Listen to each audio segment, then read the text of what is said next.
tu parles. Ouais, c'est ça, That's exactly what I want you to do.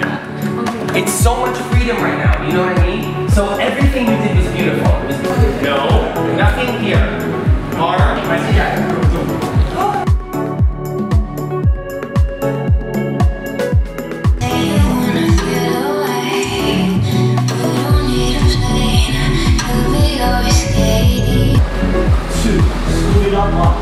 Three. Like straight up. Yeah.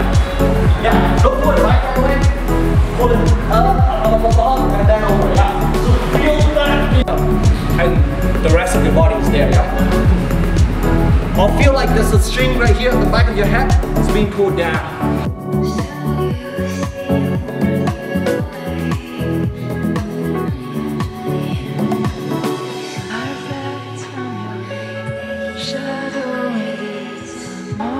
Your legs, right?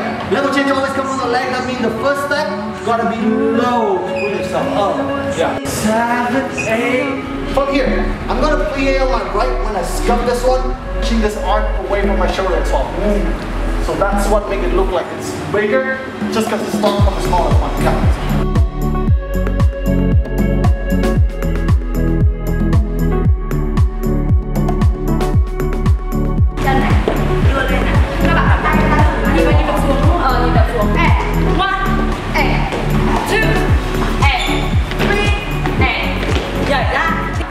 Mình chuyển hướng của mình luôn này.